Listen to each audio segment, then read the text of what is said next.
Selamat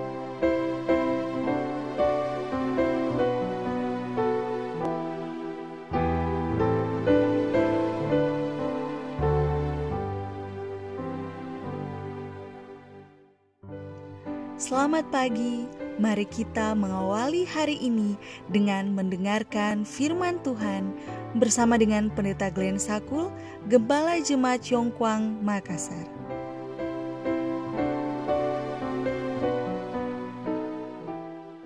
Shalom, selamat pagi.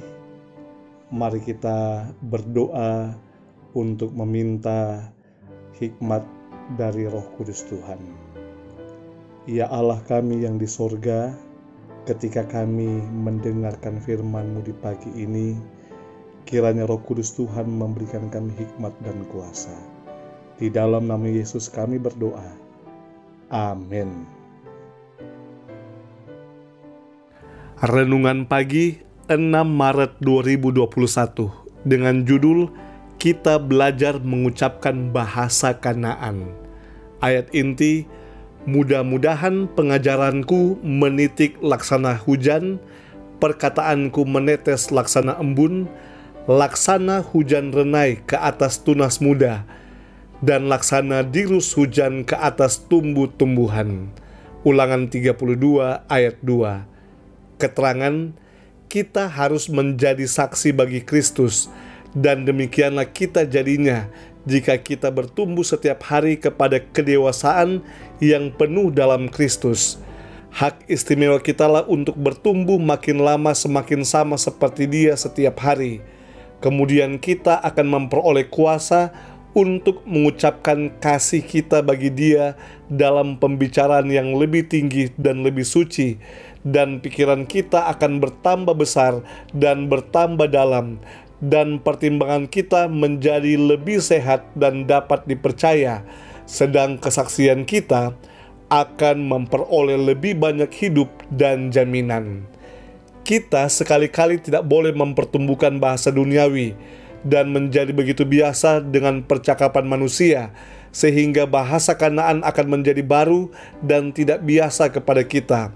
Kita harus belajar dalam sekolah Kristus, namun ternyata bahwa banyak orang yang merasa puas dengan pengalaman yang sangat terbatas dalam perkara-perkara rohani, karena mereka menyatakan hanya sedikit pengetahuan tentang perkara-perkara rohani dalam doa dan kesaksian-kesaksian mereka.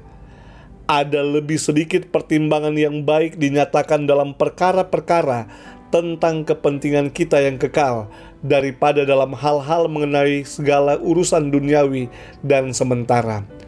Orang-orang Kristen haruslah menjadi murid-murid yang setiawan dalam sekolah Kristus, selalu belajar lebih banyak dari hal surga, lebih banyak dari hal perkataan dan kehendak Allah, lebih banyak dari hal kebenaran dan bagaimana caranya menggunakan dengan setiawan pengetahuan yang mereka telah dapat. Kata-kata yang lemah lembut bagaikan embun dan pancuran air yang menggetarkan jiwa. Kitab suci mengatakan tentang Kristus bahwa anugerah dicurahkan ke dalam bibirnya, agar ia dapat memberikan semangat baru kepada orang yang letih lesu. Dan Tuhan mengajak kita, hendaklah kata-katamu senantiasa penuh kasih, supaya mereka yang mendengar beroleh kasih karunia. Apabila hati suci adanya, maka harta kekayaan hikmat akan mengalir dari dalamnya.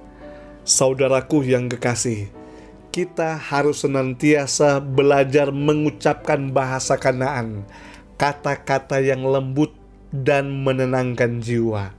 Jangan kita terlalu sering menggunakan kata-kata yang kasar, kata-kata dunia yang menyakiti sesama kita. Mari kita tunduk kepala dan kita berdoa. Ya Allah kami yang di sorga, Allah pengasih dan Allah yang maha kuasa, Tuhan yang telah menciptakan kami dan menyatakan perkara yang ajaib di pagi hari ini, kami bangun oleh karena kebaikan Tuhan. Kami menyerahkan hidup kami untuk hari ini ke dalam tangan Tuhan.